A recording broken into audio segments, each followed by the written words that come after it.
The estranged daughter celebrated her freedom in her opulent car, but savage justice was not yet done. The albino lion, with the fury of a betrayed guardian, followed the vehicle's trail. When the daughter stopped to admire the scenery, oblivious to the danger, the lion emerged. There was no disembowelment, no blood, just the brute force of nature against human arrogance. With claws and fangs, he tore through the bodywork, shredded the tires, and reduced the luxury car to a twisted mass of metal, a monument to the daughter's cowardice. The message was clear. Nature protects its own and punishes those who dare to defy its order. The albino lion's final roar echoed across the savannah, not a hunting cry, but a thunderous warning. The daughter, who moments before had delighted in the landscape and her newly acquired freedom, was thrown back by the impact of the animal's fury. Her eyes, accustomed to the gleam of screens and jewels, now reflected pure horror. Where once stood a luxury car, a symbol of her status and escape, now lay a twisted metal carcass, tires shredded like torn skin, glass shattered like broken dreams. It was a grotesque monument to her cowardice, erected by nature itself. She stumbled out of what remained of the door, the smell of burnt rubber and oil mingling with the dust of the earth. The lion, majestic and terrible, did not linger. His golden eyes, which had witnessed betrayal and cruelty, fixed on her for an instant that felt like an eternity. There was no hatred in them, only a cold and relentless justice. It was the gaze of a judge who had delivered his sentence and now withdrew, leaving the condemned to face the consequences. With one last powerful stride, the albino king vanished into the tall vegetation as silently as he had appeared, leaving behind only the echo of his destruction and a chilling dread in the woman's heart. The daughter, whose name deserved no remembrance, was alone, utterly alone. The silence that followed the lion's departure was even more deafening than the roar of violence. The wind, which before seemed to whisper promises of freedom, now mocked her, whipping dust and sand into her face. The sun, which once warmed her tanned skin, now burned mercilessly, revealing the relentless vastness of the savannah that stretched as far as the eye could see. There were no roads, no signs of civilization, only wild nature in its purest, most terrifying form. Panic began to set in, crawling like a cold serpent up her spine. Her cell phone, her link to a world of luxury and convenience, lay crushed beneath the car's wreckage. The battery, which she never bothered to fully charge, had died hours ago, an insignificant detail in her life of excess, now a condemnation to incommunicability. There was no signal anyway.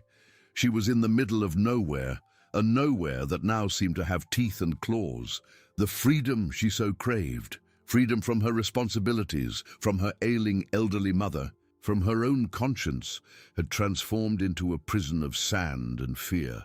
She looked at the car's wreckage, her masterpiece of engineering and ostentation, now a twisted metal skeleton.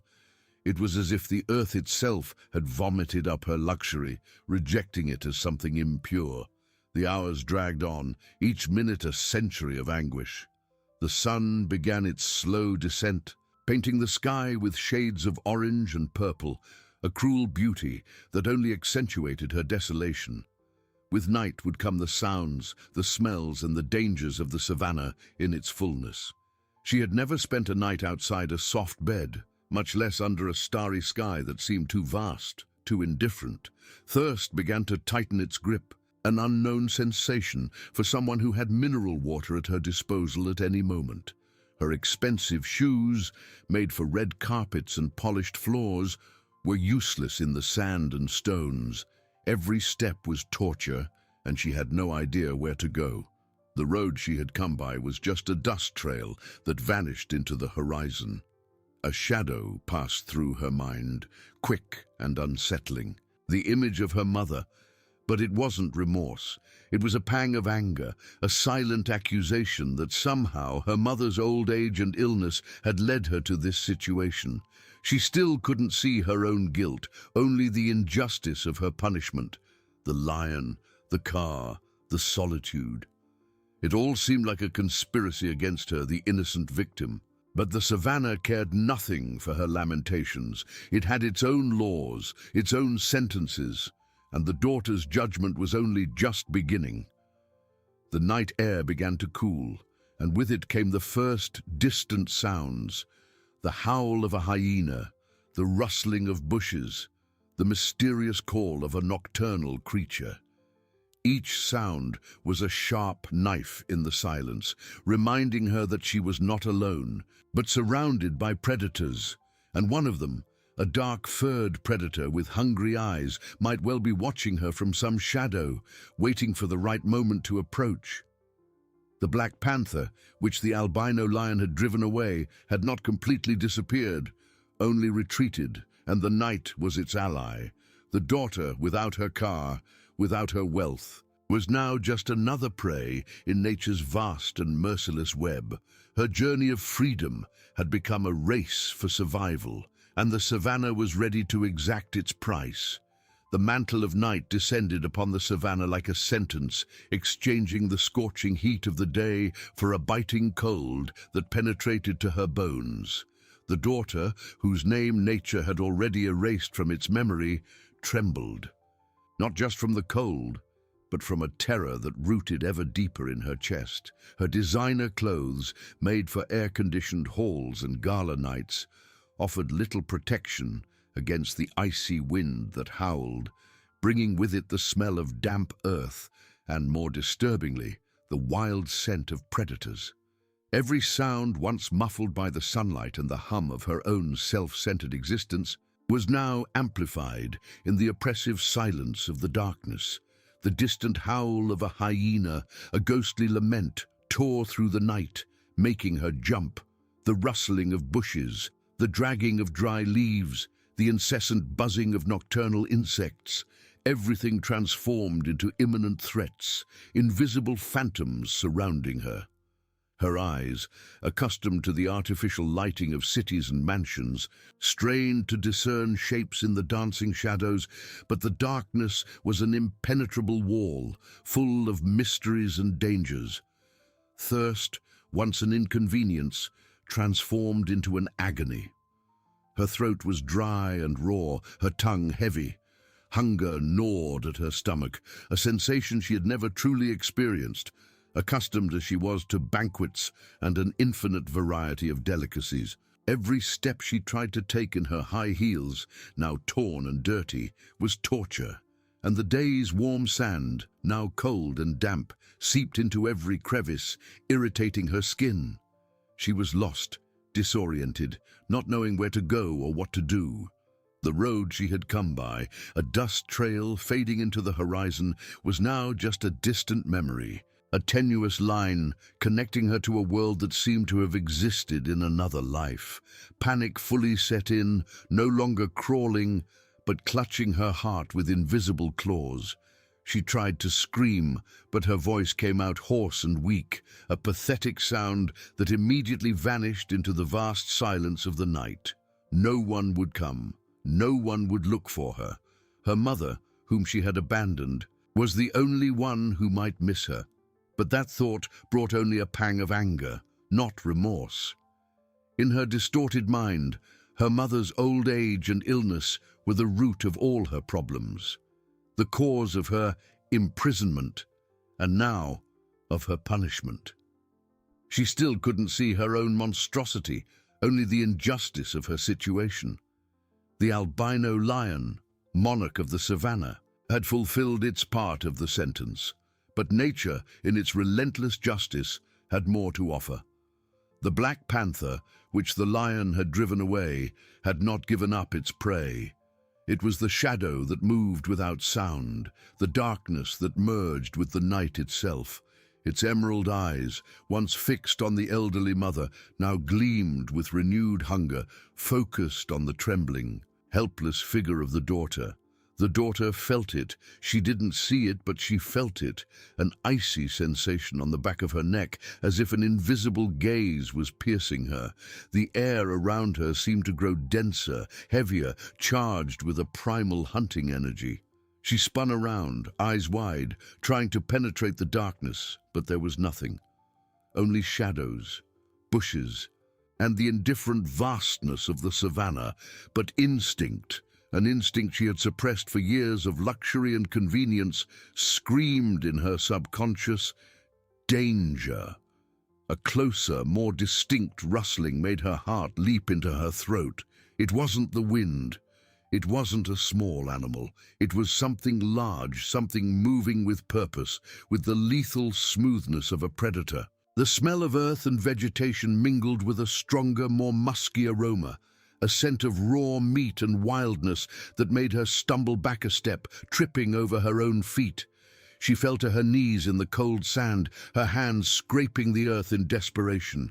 Fear, pure and primitive, seized every fiber of her being. She wasn't just lost, she was being hunted.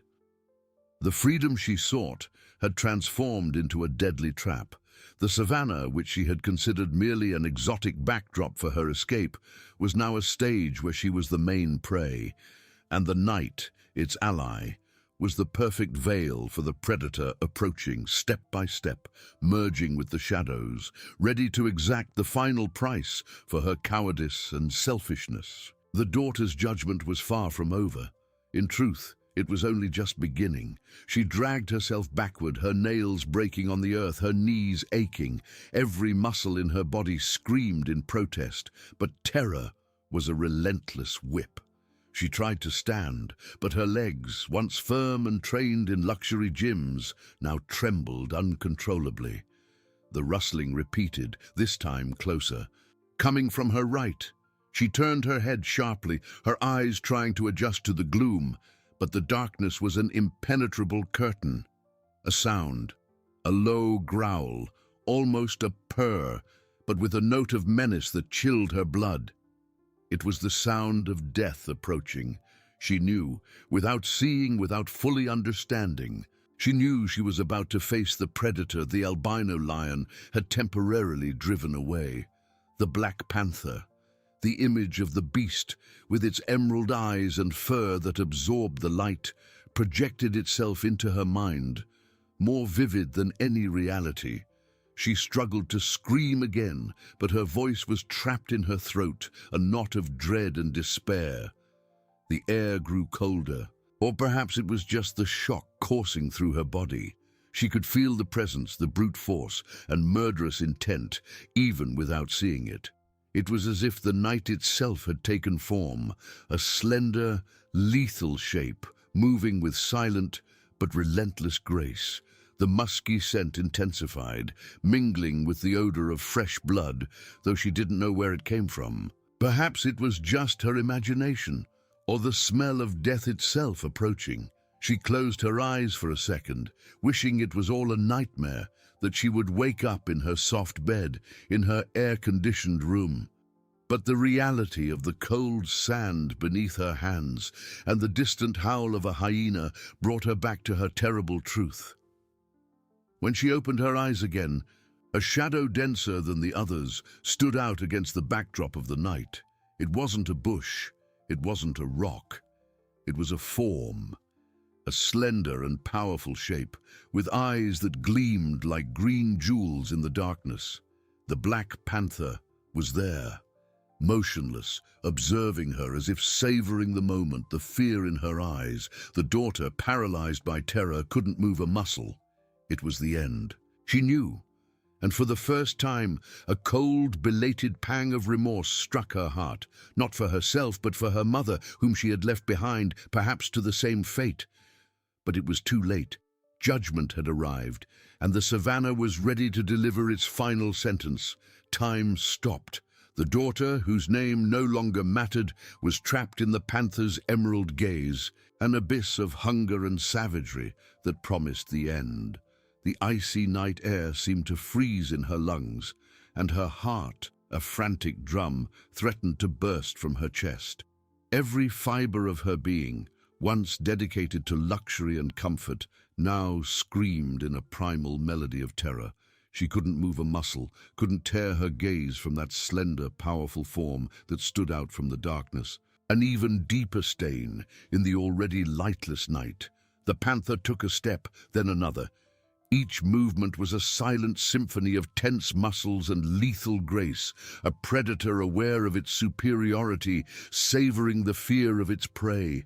Its green eyes fixed on her like two wicked jewels. The daughter felt the strong, musky scent intensify. The animal's warm breath, even from a few meters away, seemed to envelop her. It was the smell of death, of raw flesh, of the untamed savanna she had so arrogantly scorned. A low growl, almost a purr, vibrated in the air, a sound not of anger, but of anticipation. The panther crouched, its hind leg muscles tensing for the final pounce. The daughter closed her eyes, a last desperate attempt to deny reality, to transport herself away from that hell. But there was no escape. The cold sand beneath her hands, the distant howl of the hyena, the scent of the beast. It was all real. It was the end. But then, a sound. Not the panther's growl, but something much larger, deeper, that tore through the night like thunder. A roar that made the earth itself tremble, that silenced the insects and made the wind seem to stop. It was a sound of primal power, of unquestionable authority. The panther, mid-pounce, froze. Its eyes, previously fixed on the daughter, now turned to the source of the sound, a mixture of surprise and, for a brief instant, something that looked like caution. The roar repeated, closer, more intense, laden with a fury not directed at the prey, but at the predator. The panther, which moments before had been the personification of death, hesitated. Its muscles relaxed slightly, and it turned, not to attack, but to assess the threat. The daughter, with her eyes still closed, felt the shift in the air, the interruption of that musky scent, the absence of imminent pressure. When she opened her eyes, the panther was no longer there. It had disappeared. Merging with the shadows of the night, a phantom retreating as silently as it had arrived. A chilling, momentary relief coursed through the daughter, but it lasted only an instant. Because in the place where the panther had been, a new form emerged from the darkness. It was the albino lion. Its white coat, almost translucent under the faint starlight, seemed to glow with a supernatural aura. Its eyes, a piercing blue, were not those of a hungry hunter, but of a judge, a monarch. It moved with silent majesty, each step heavy and deliberate, approaching the fallen daughter.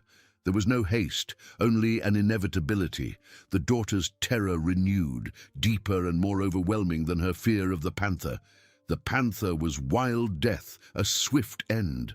The lion, however, was the personification of judgment, of a punishment that seemed to go beyond life itself. He had saved her from the panther, yes, but not as a rescue. It was as if he was claiming the prerogative of her destiny, of her sentence. He stopped a few meters from her, so close she could feel the warmth of his massive body, the clean, wild scent of his mane. His blue eyes pierced her, not with fury, but with a cold intelligence, an understanding that made her tremble. He knew of her cowardice, her abandonment, her selfishness. He was the very voice of the savannah, and that voice was one of condemnation. The daughter tried to drag herself backward, but her legs were paralyzed, her arms weak. She was completely at his mercy. The lion did not growl, made no move to attack. He simply watched her, a heavy silence filling the space between them. It was a silence that spoke volumes, accusing her of every sin, every failing. She raised her eyes to him, a silent plea on her dirty, marked face. But there was no pity in the lion's blue eyes, only the certainty that her fate was sealed not by swift death, but by something far worse. He had driven away the predator, not to save her, but to ensure she remained there, lost, helpless, facing the relentless vastness of nature. The lion took a lateral step, not towards her, but to block any possible escape route she might have imagined. He was a wall of flesh and bone, a silent guardian of her prison. The daughter understood with painful clarity that he would not kill her. Not yet. He would leave her to the savannah, to hunger, to thirst, to the cold, to the panic that now became her constant companion. The destruction of her car, which she did not yet know, was merely the first act of her punishment. The albino lion was the jailer, and the savannah, her cell. The judgment was only just beginning. The albino lion, a sphinx of flesh and bone, remained there, a white mountain against the darkness, its blue eyes piercing the daughter's soul. There was no haste in its movements, only an implacable certainty. It was not a common predator hungry for a quick meal. It was the executor of a sentence, the guardian of a destiny she, in her arrogance, had forged. The terror of the panther, a sharp and visceral fear, had been replaced by a colder, more insidious dread. The dread of inevitability, of prolonged punishment. She tried to retreat again, but her body wouldn't respond. Her legs, once so agile on dance floors and in luxury gyms, were now mere inert appendages, trembling under the weight of her own despair. The night air, once merely cold, now seemed to cut her skin like blades, reminding her of the fragility of her body, so accustomed to comfort and protection. Thirst began to scratch at her throat, and hunger, a gnawing emptiness in her stomach, joined the chorus of her torments. The lion would not kill her, not immediately. He would leave her to the savannah, to the slow and agonizing disintegration of her pampered existence. The silence between them was deafening, broken only by the distant howl of a hyena, a cruel reminder of the food chain of which she was now a part.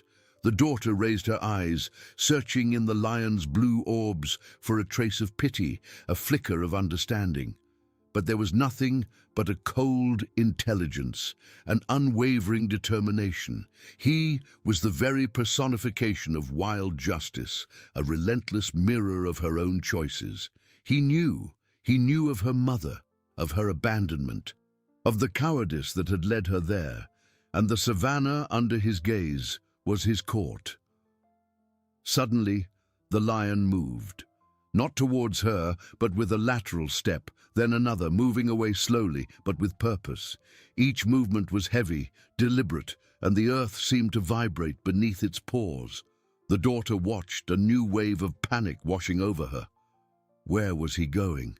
Was he abandoning her to other dangers, or was his departure part of an even crueler plan? She tried to scream, to call out, but her voice was trapped, a knot of despair and dust in her dry throat. The lion moved further away, its majestic form gradually disappearing into the gloom, until only the silhouette of its white mane remained against the dark horizon.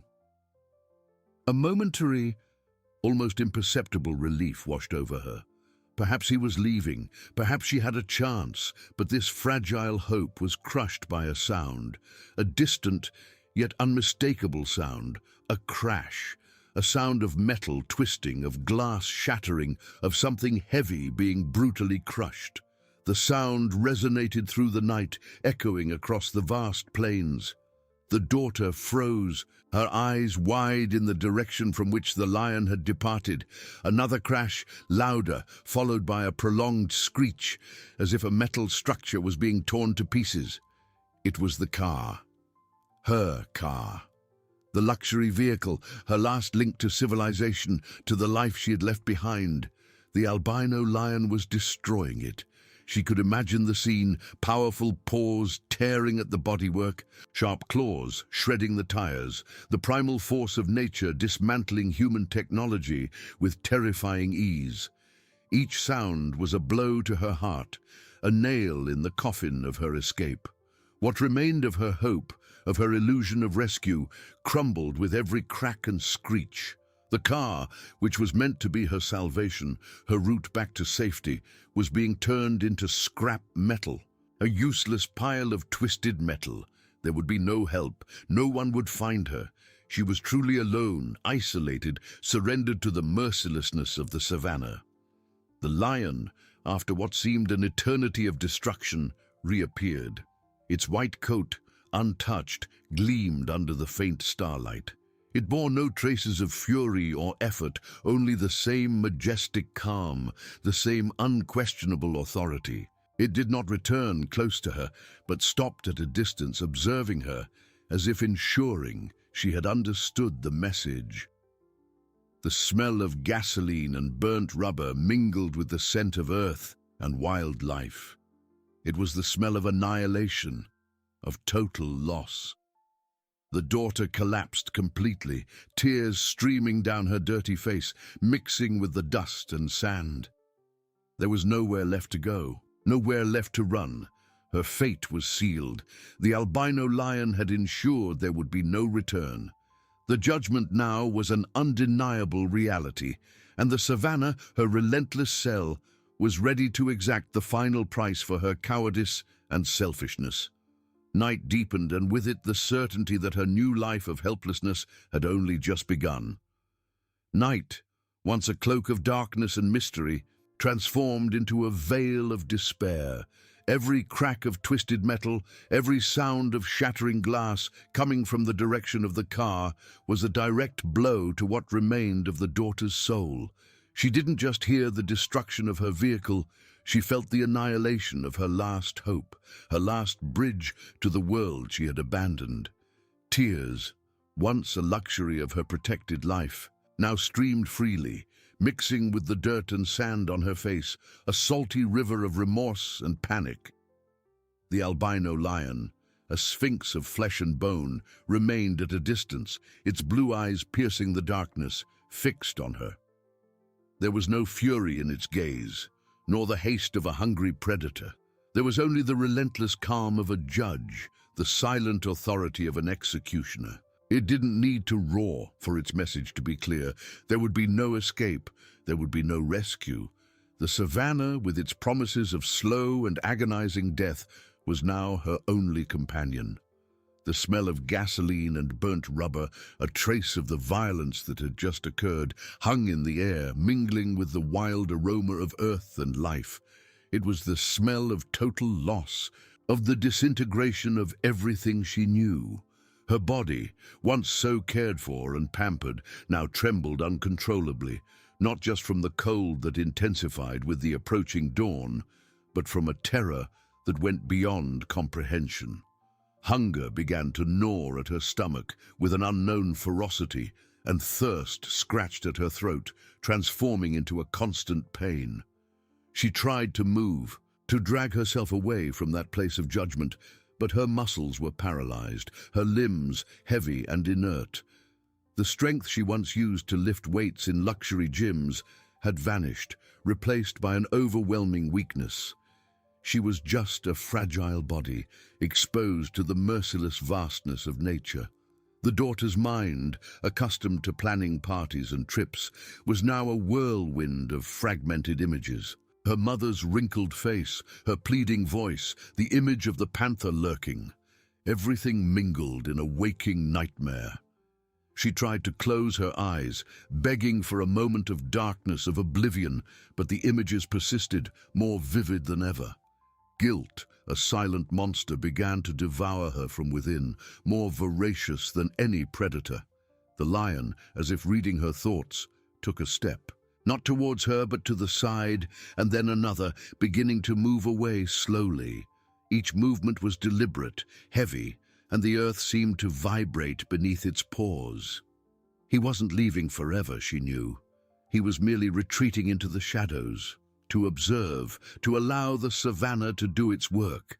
His departure brought no relief, but an even greater dread, the dread of being truly alone, without the protection, however terrifying, of his presence. The silence that followed his departure was deafening, broken only by the distant howl of a hyena, a sound that now seemed a funeral lament, and by the rustling of bushes in the wind, which in her terrified mind transformed into the footsteps of invisible predators. The cold night air cut her skin like blades. reminding her of the fragility of her body, so accustomed to comfort and protection. She raised her eyes to the sky, searching for the stars, but even they seemed more distant, more indifferent. There was no help up there, nor down here. She was trapped, a prisoner in a cell without walls, guarded by an invisible jailer and a landscape that knew no pity. The destruction of the car was not just the loss of a means of transport. It was the destruction of her identity, her escape, her illusion of control. She was no longer the rich, pampered daughter. She was merely prey, an intruder in a world that rejected her. The albino lion had ensured there would be no return. He had saved her from the swift death of the panther, not out of compassion, but to ensure that her judgment would be slow, painful, and above all, just. Night deepened into its densest darkness, and with it, the certainty that her new life of helplessness had only just begun. The sun would soon rise, bringing with it a new set of torments, the scorching heat, the relentless thirst, and the clear view of the desolation around her. But for now, she was trapped in darkness, with the echo of twisted metal and the lion's cold gaze etched into her mind, a promise of a hopeless future. The judgment was only just beginning. The darkness of the night, once a veil of despair, began to yield, not to give way to hope, but to reveal a new layer of torment. A pale grey glow emerged on the eastern horizon, painting the clouds with sickly shades of purple and orange. Dawn was arriving, and with it the promise of scorching heat and an even more visible desolation. The daughter, still prostrate on the ground, felt the cold night air give way to a warm, dry breeze, carrying the smell of dust and something distant, perhaps carrion. Her eyes, swollen and red, could barely focus. Every muscle in her body ached, a deep and constant pain that went beyond physical exhaustion. It was the pain of exposure, of absolute vulnerability. The sun, a relentless disk of fire, began to climb, pouring its golden light over the savannah. But for the daughter, it was not the light of life, but the light of condemnation. Every ray seemed to burn her skin, once so protected by sunscreen and designer clothes. Thirst, which had been a scratch in her throat, was now an excruciating burning, a quicksand pulling her down. Her mouth was dry, cracked, and her tongue felt like sandpaper. Her stomach, a black hole of hunger, protested with sharp pains, reminding her of the last luxurious meal she had scorned. She tried to move, a hoarse moan escaping her lips. Her arms, once strong and defined, could barely support her own weight now. She dragged herself a few inches, feeling the roughness of the earth and small stones tearing at the skin of her hands. The direction was instinctive, towards where the lion had gone, towards where the sound of destruction had come from. The car, her car. Perhaps, just perhaps, there was something there. Water, a piece of food, a hope, however minuscule. With every inch she advanced, the sight of what remained of her luxury vehicle became clearer and more devastating. It wasn't just a damaged car, it was a twisted shell of metal, shattered glass, and torn rubber. The tires, once inflated and gleaming, were in tatters, the alloy wheels dented and unrecognizable. The windshield was a web of cracks, and the bodywork, once pristine, was dented, ripped, as if gigantic claws had torn it apart.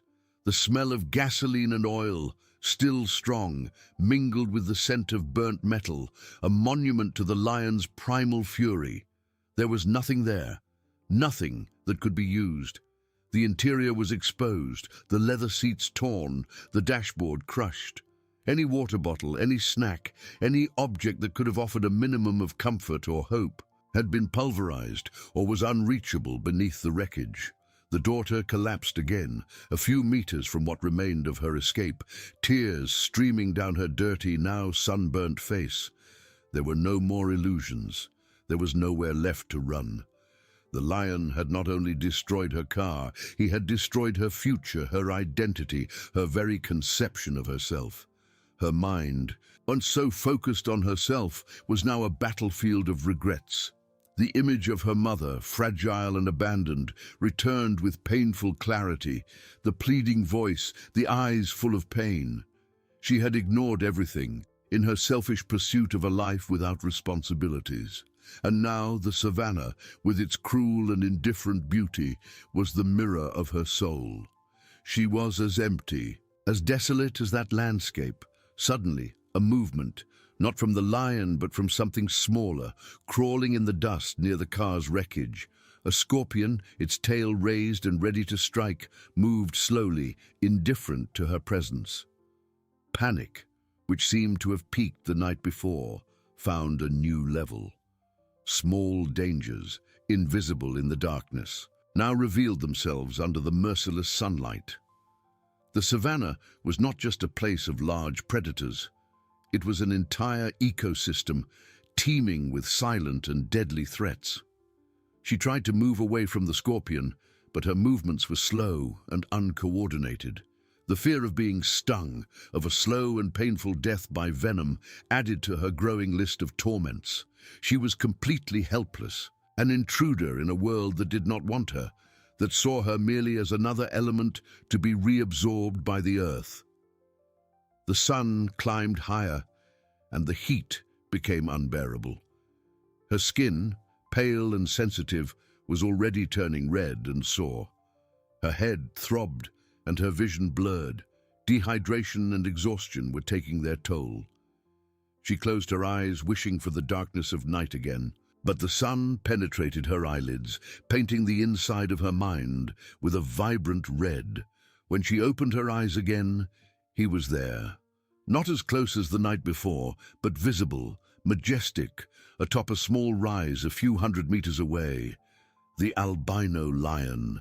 Its white coat gleamed under the sun, almost blinding. He lay there, head raised, watching her. There was no anger, no fury in his blue gaze, only a calm, unwavering vigilance. He was the personification of patience, the silent guardian of her judgment. He didn't need to move, didn't need to roar. His mere presence, from a distance, was enough. It was a constant reminder that she was not alone, but that her company was that of her executioner. He would let her suffer, let her wither under the merciless sun, so that every drop of her selfishness and cowardice would be purged by pain and despair.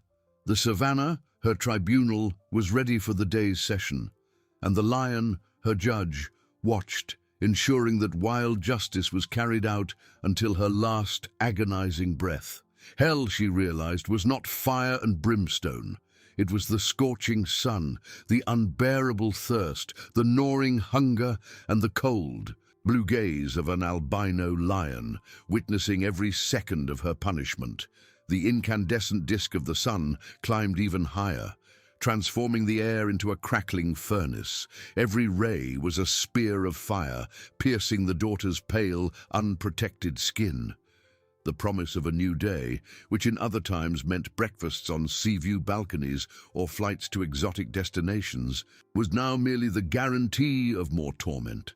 Hell, as she had realized, was not a theological abstraction, but a palpable reality of heat, thirst, and a hunger that gnawed at her insides. Her body, once a temple of vanity and excess, was now a prison of pain, every muscle fiber screaming in protest, every cell crying out for water. Her mouth was so dry that her tongue felt stuck to the roof of her mouth, a rough sandpaper she could barely move. Saliva had vanished hours ago, replaced by a thick, bitter paste. Thirst was an insatiable demon, whispering promises of rivers and waterfalls that didn't exist, only to intensify the torture. Her stomach, contracting in painful spasms, reminded her of the opulence she had scorned, of the fine dishes she would discard on a whim. Now any crumb, any drop, would be an invaluable treasure. Her mind, once a whirlwind of frivolous plans and desires, was now reduced to a single, desperate plea: water. With Herculean effort, she tried to drag herself again, the muscles in her legs and arms trembling at the slightest command. The direction was uncertain, perhaps towards the illusory shade of a twisted bush a few meters away, perhaps just away from the scorpion that still crawled slowly, a lesser but equally lethal threat. Every inch was a battle, the skin of her hands and knees tearing against the rough earth and sharp stones. The smell of dust and sweat mingled with the metallic odor of her destroyed car, a constant reminder of her failed escape and the lion's fury. The albino lion, for its part, remained motionless on its elevation, an ivory statue under the relentless sun. Its blue eyes, once a beacon of fury, were now pools of disturbing calm, observing the woman's every pathetic movement. It didn't need to hunt, didn't need to attack. Its mere presence was the cruelest of sentences, a constant vigil that prevented any illusion of escape, any glimmer of hope. It was the guardian of her private purgatory, the silent judge ensuring that every second of her suffering was accounted for. Memories, once fragmented, now assaulted her mind with brutal clarity. Her mother's face, not the wrinkled, pleading face of abandonment, but the younger, smiling face of years ago.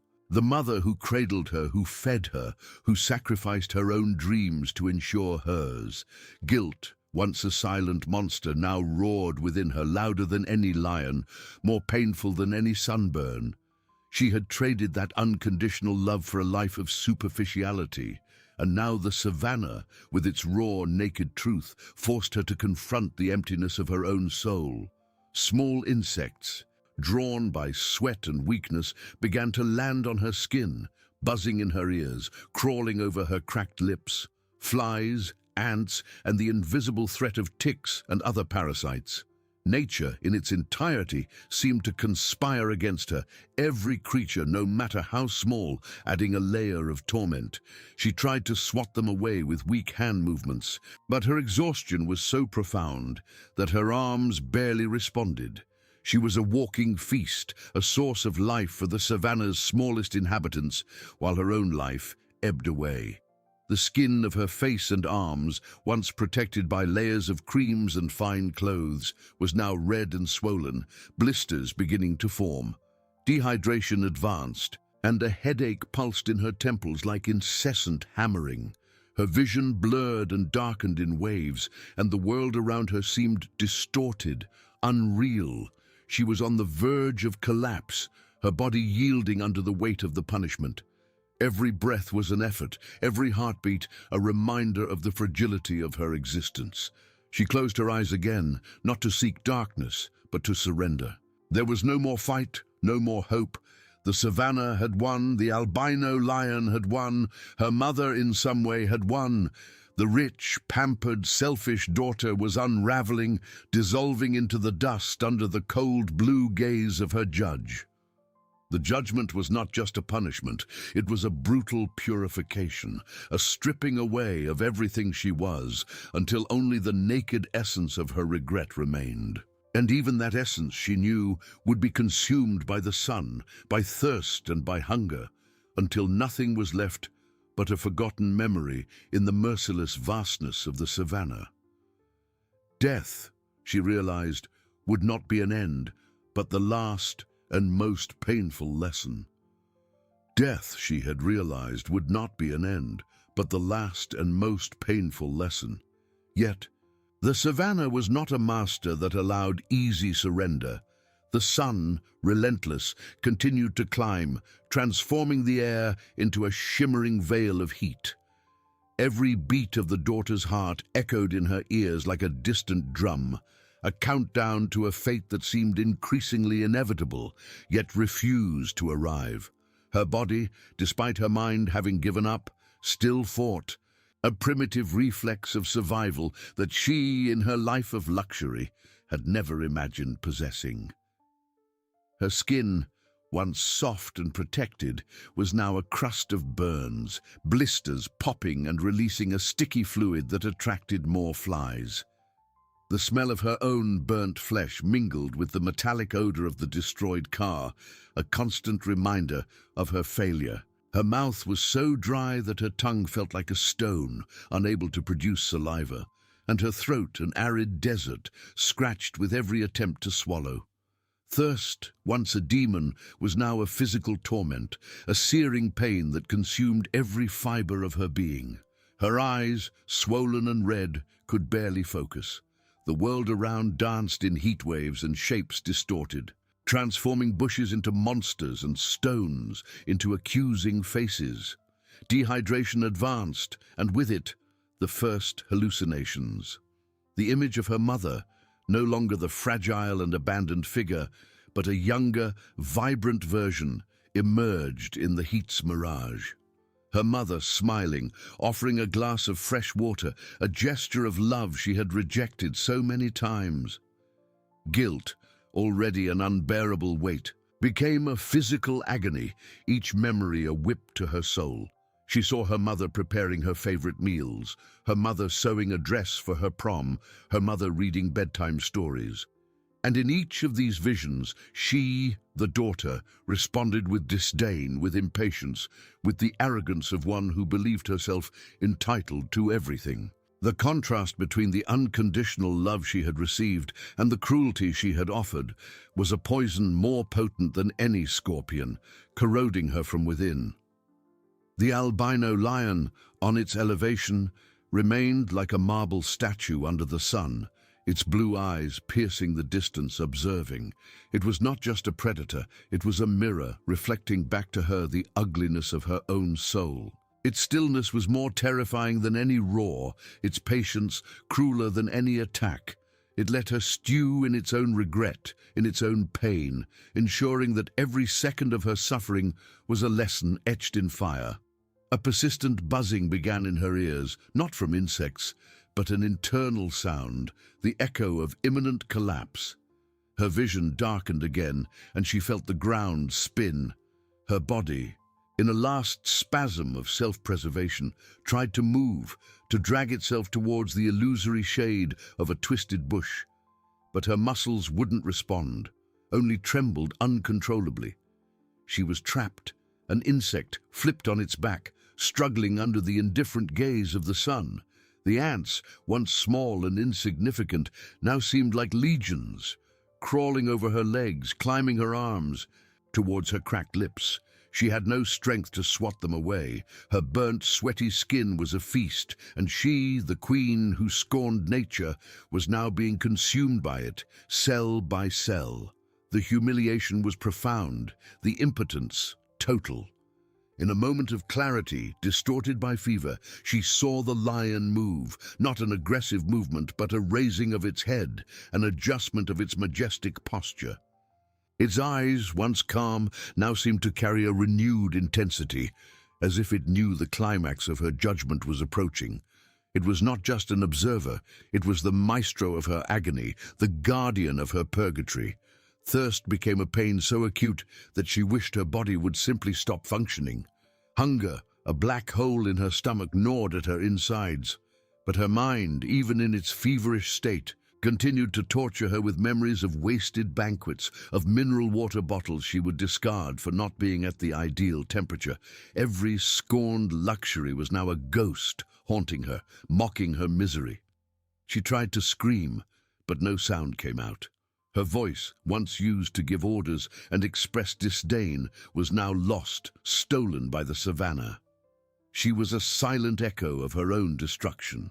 Despair deepened, not just for the imminent death, but for the understanding that she would die alone, without dignity, without forgiveness, under the cold blue gaze of a lion that represented the wild justice she had avoided for so long. The sun began its slow descent, but the heat did not diminish. On the contrary, it seemed to intensify, as if the day refused to end, prolonging her punishment. The lion's shadow, once sharp, lengthened, casting itself over the landscape, a reminder of its constant presence. The daughter, on the verge of collapse, felt a last pang of terror. Night was approaching, and with it, the invisible dangers that darkness brought. The lion watched her, and she knew he would not let her die before the lesson was completely learned. Death would not be an end, but merely the beginning of a new phase of her torment, perhaps even crueler. The sun's descent brought no relief, only a cruel transition from one torment to another. The sky, once a merciless blue, now bled in shades of orange and purple, painting the savannah with a beauty she was incapable of appreciating. The golden light of late afternoon, which in other circumstances would have been poetic, now merely highlighted the crust of dirt, sweat, and dried blood on her skin. The heat, instead of diminishing, seemed to concentrate, trapping her in an infernal greenhouse, where the rarefied air burned her lungs with every breath. The albino lion on its rocky elevation was now an imposing silhouette against the twilight. Its blue eyes, once a beacon of fury under the sun, transformed into shimmering embers in the gloom, watching her with an intensity that seemed to penetrate her soul. It didn't need to move to be a threat. Its mere presence was a promise of uninterrupted vigilance, a constant reminder that there would be no escape, not even in the approaching darkness.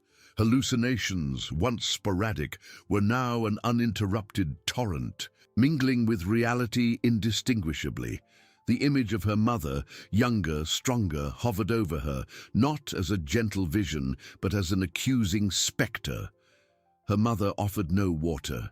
She offered a mirror, reflecting the distorted image of a selfish daughter, with a dry mouth and a raw throat, unable to ask for forgiveness. She saw her mother in every twisted bush, in every dancing shadow. Her eyes filled with a sadness that was sharper than any physical pain. "You left me," her mother's voice whispered in her mind, not with anger, but with a deep melancholy that tore her apart. "You traded me for a car, for clothes, for an empty life." Every word was a whip, every memory a nail in her coffin of regret. She saw herself again, years ago, ignoring her mother's calls, cancelling dinners, prioritizing parties and frivolities. Guilt was a hungry monster, devouring her last defenses. Her body, however, still refused to fully yield. In a spasm of primitive desperation, she tried to drag herself again, an inch at a time, towards the densest shadow the night promised. But her muscles were jelly, her limbs dead weights. The ants, now in legions, crawled over her with increasing audacity, exploring every wound, every burst blister, every exposed inch of skin.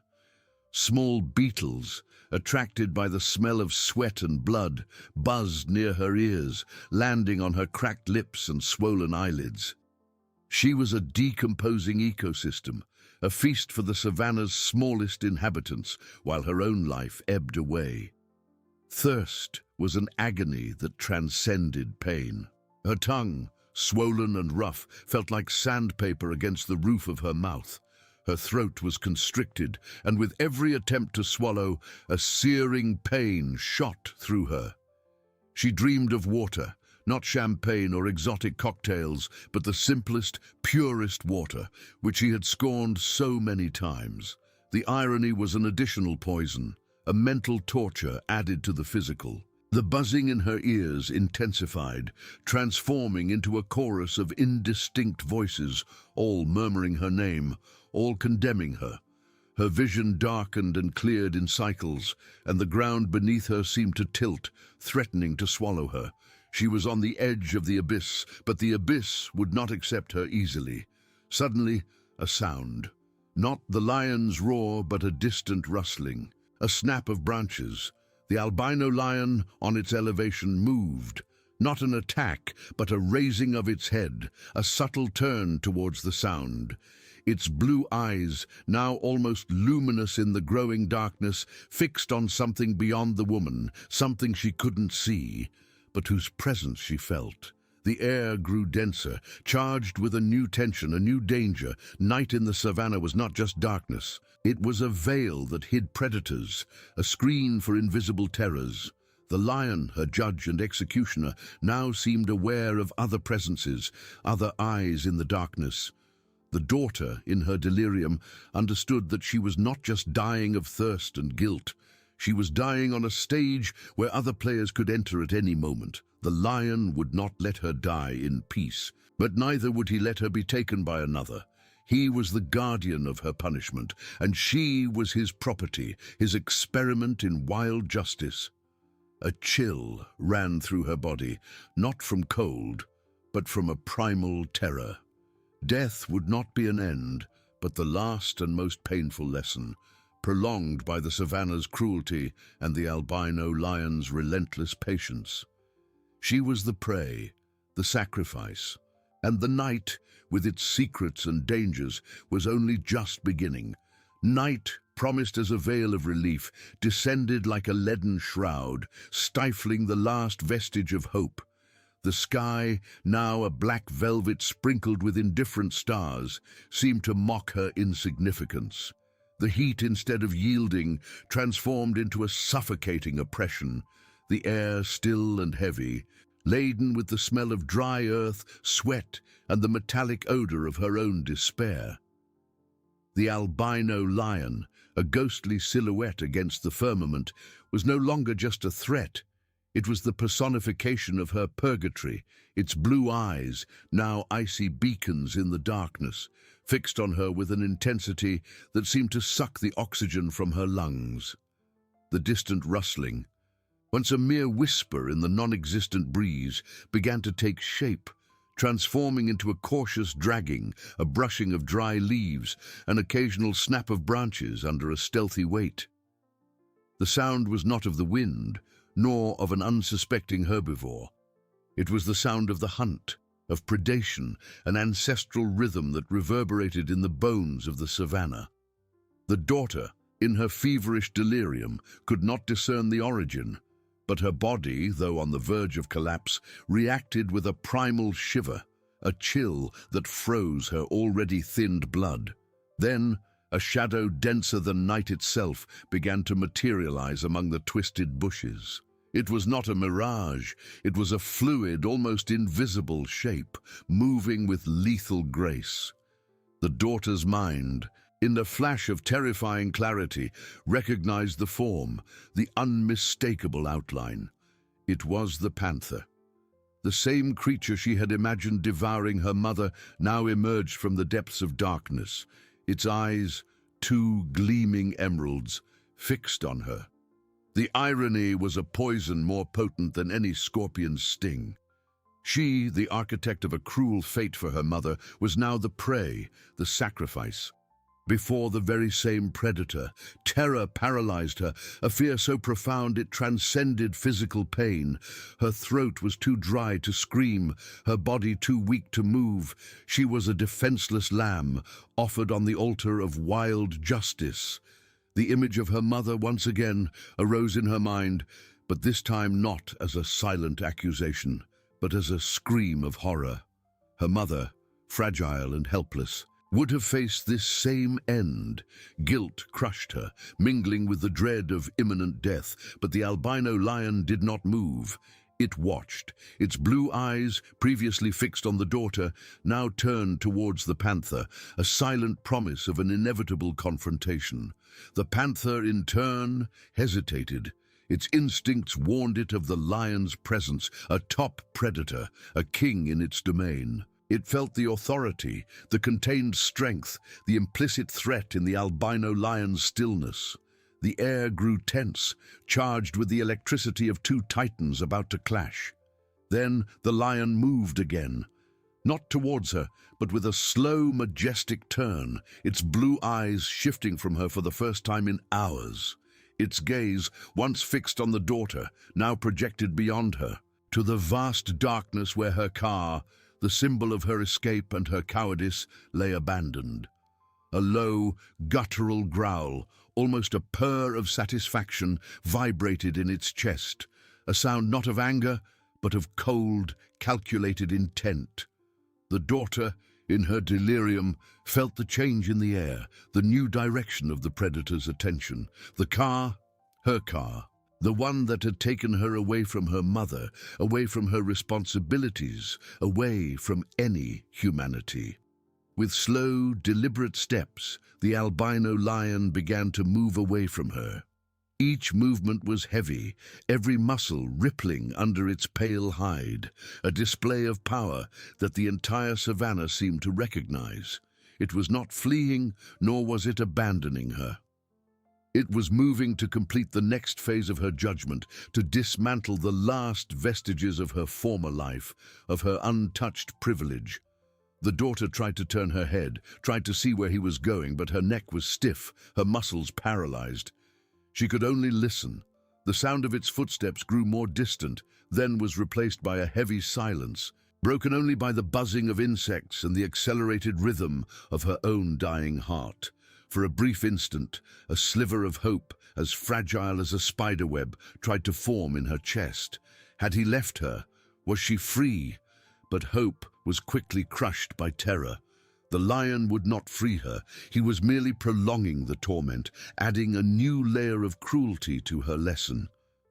Suddenly, the silence was broken by a different sound, a dull, metallic thud, followed by a sharp screech like metal being twisted. Then another thud, stronger, and the unmistakable sound of shattering glass. The car. He was at the car. The daughter, in her feverish mind, visualized the scene. The lion's massive claws tearing at the polished bodywork, sharp teeth puncturing the tires, its imposing body crushing the windshield. The vehicle that represented her freedom, her wealth, her escape, was being undone piece by the relentless force of nature she had so arrogantly defied. Each sound was a dagger to her soul, a reminder that not only her life was being taken, but also everything she valued, everything that defined her in her world of luxury and indifference. The lion was not just punishing her, he was dismantling the empire of her cowardice, destroying the symbols of her selfish existence. The car, her refuge, her fortress, was being reduced to scrap, just as her own life was being reduced to a handful of dust and regret under the merciless savannah sun. The sounds of destruction continued, a macabre concert of twisted metal and shattered glass, echoing in the darkness, a hymn to wild justice that neither forgave nor forgot, nor left anything untouched.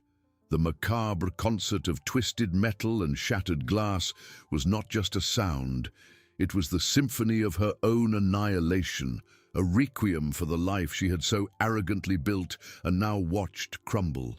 Each thud resonated not only in the savannah's darkness, but in the depths of her soul, a merciless hammer that undid not just the polished bodywork, but also the illusions of her invulnerability. She heard the guttural tearing as if gigantic claws were ripping out the leather upholstery, the same soft leather where she had reclined in comfort, indifferent to the outside world. The hollow sound of tires being punctured, the air hissing out in a final sigh, was the sound of her escape being deflated, of all her escape routes being sealed. Then came the sharp crack, the unmistakable sound of the windshield yielding, followed by a shower of fragments that, in her feverish mind, seemed to fall upon herself, cutting her flesh, tearing at her memories. The lion was not just destroying a vehicle, he was dismantling an empire, the realm of luxury and privilege she had built upon neglect and cruelty.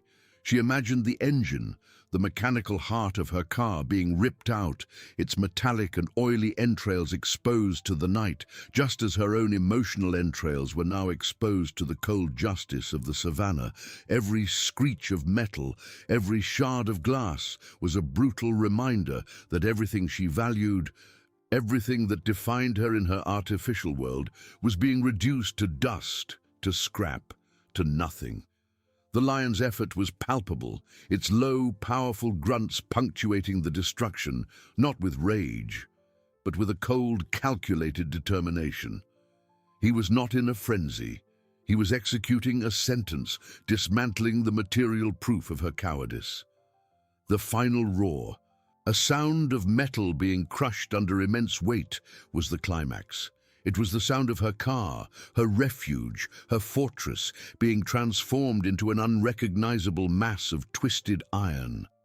And then, as abruptly as it had begun, the concert of destruction ceased, A heavy, oppressive silence descended upon the savannah, more terrifying than any roar, more deafening than any scream. It was the silence of conclusion, the silence that follows catastrophe. For a brief, foolish instant, a sliver of hope, as fragile as an insect's wings, tried to form in her chest. Had he left her? Was the lesson complete? Was she free? But hope was almost instantly crushed by the brutal reality.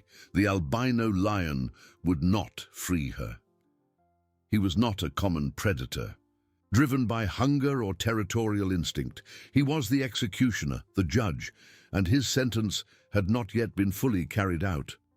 Thirst returned with renewed intensity, a burning flame in her dry throat. Hunger was a black hole in her stomach, and memories of wasted banquets were now an unbearable torture.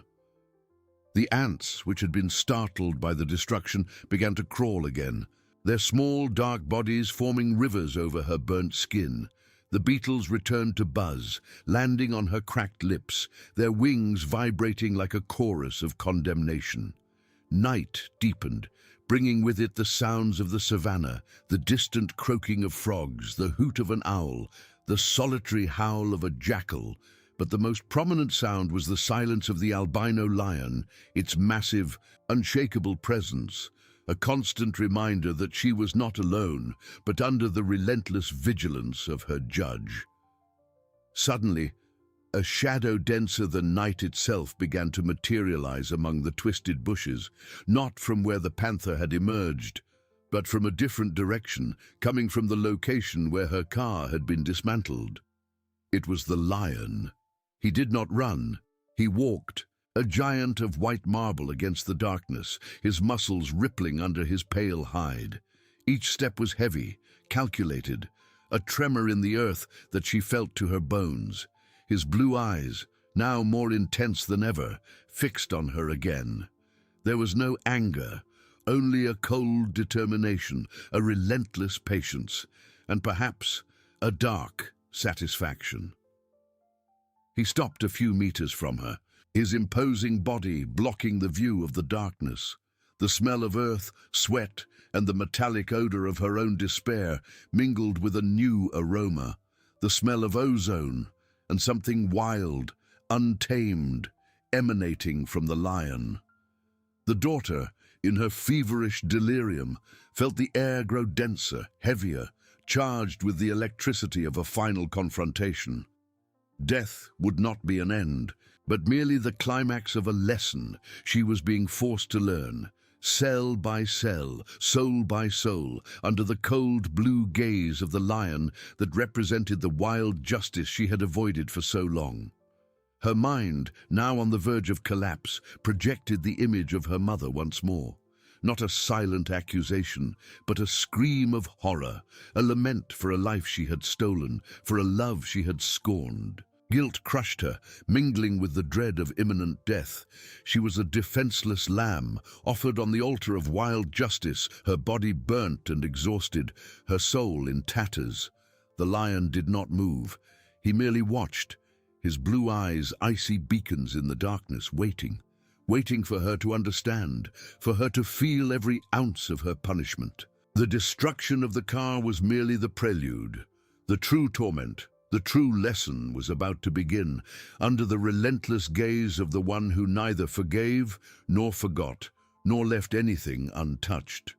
Night, with its secrets and dangers, was only just beginning to unravel the depth of her punishment. Night, with its secrets and dangers, was only just beginning to unravel the depth of her punishment. The albino lion, a specter of marble and power, stopped a few meters from her, its imposing figure eclipsing the very darkness. Its blue eyes, icy beacons of relentless justice, were fixed on her, piercing the veil of her delirium, reaching the depths of her shattered soul. There was no haste in its movements, only the savannah's ancient patience, the certainty of a destiny that could not be avoided. It was not a hungry animal, but a judge, an executioner, and the final verdict, once merely whispered by the winds, now hung in the air, dense and inescapable. The daughter, immobilized by terror and exhaustion, felt the last vestiges of her life force drain away. Her throat was raw. The air entering her lungs seemed to tear them. The smell of her own fear, mixed with the wild scent of the predator and the metallic odor of her destroyed car, was the perfume of death. In her feverish mind, images succeeded one another in a chaotic whirlwind. Her mother's aged face, no longer accusing but desolate, a silent tear tracing a wrinkle. The Black Panther, a dark silhouette of teeth and claws, the predator she had invited into her own progenitor's life. And now, the albino lion, the incarnation of retribution, the guardian of a balance she had broken with her arrogance and cowardice. She tried to scream, tried to beg for forgiveness, but only a hoarse gasp escaped her cracked lips. The words, if they could be formed, would be empty, meaningless. The time for regrets had passed, replaced by the hour of reckoning. Every ant crawling over her burnt skin, every beetle buzzing in her ears, every distant sound of the night seemed to be part of a chorus of condemnation. The savannah, in its majestic indifference, offered no solace, only the cold observation of an ancient drama replayed under the stars. The lion, as if reading its victim's last thoughts, took a step forward. Its muscles rippled under its pale hide, a display of power that needed no fanfare. It did not roar. There was no demonstration of anger, only the deadly stillness of a primal force preparing to act. The shadow of its massive head covered the daughter's face, plunging her into a darkness that seemed deeper than night itself. She closed her eyes, not in an act of surrender, but because she could no longer bear the intensity of that blue gaze, the mirror of her own condemnation. Then came the touch. Not a furious attack, but a precise, deliberate movement. The lion's massive paw, with claws that could tear steel, rested gently on her shoulder. There was no crushing weight, but a pressure that immobilized her further, a reminder of its absolute control.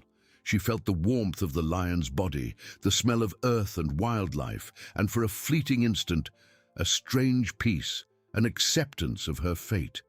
It was the end of her escape, the end of her wealth, the end of her existence.